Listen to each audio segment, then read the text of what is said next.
Good morning, Chairperson, ladies and gentlemen.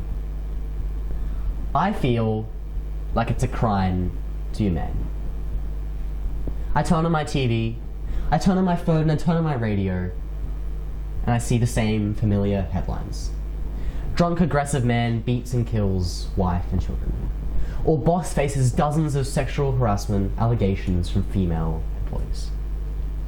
I turn on my phone, my TV, my radio, and I feel ashamed. Ashamed of the actions of just a few men. Ashamed at the reflection of those actions on all men. And ashamed of that little bit of me that doubts, that questions how I know that I'm different from those men. That questions how I know for certain that in a couple years' time, it won't be me in those headlines. I'm witnessing firsthand how the next generation of young men is confronting this narrative. The narrative that will be the ones in those headlines. The narrative that all men are power-hungry, dominant, sexist pigs. The narrative that that's what it means to be a man. So I stand here today and I want to have the discussion of gender equality. I won't speak PC, and I want the liberty to speak my truth as a 16-year-old. Because I'm at a turning point in my life. I'm at the point where I get to choose the kind of man that I want to be. So when I stand here today, I'm going to stand and have the discussion that too many men are afraid of having. And I'm afraid too. I'm afraid of being mislabeled as a sexist or a misogynist. I'm afraid of being pitched as the polar opposite of a feminist. I'm afraid that my ideas and opinions will be mislabeled in today's speech. But I am far more afraid of the chisel that continues to split our society every day we stand silent. I play hockey, and have done so since I was 4.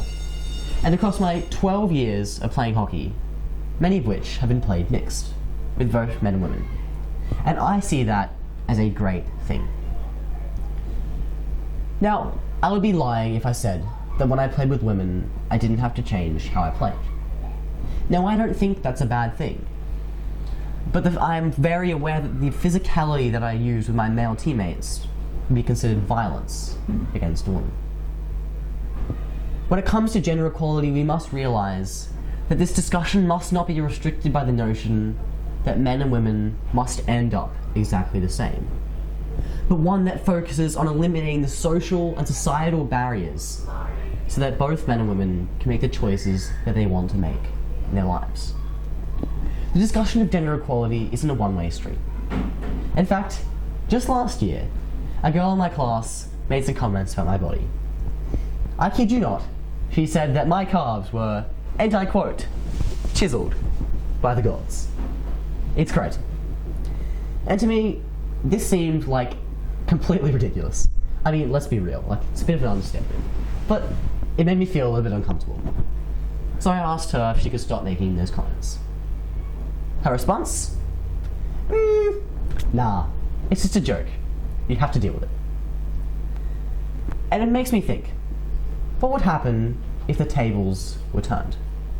What if I, a man, made comments about her legs and refused to stop? What would then happen to me?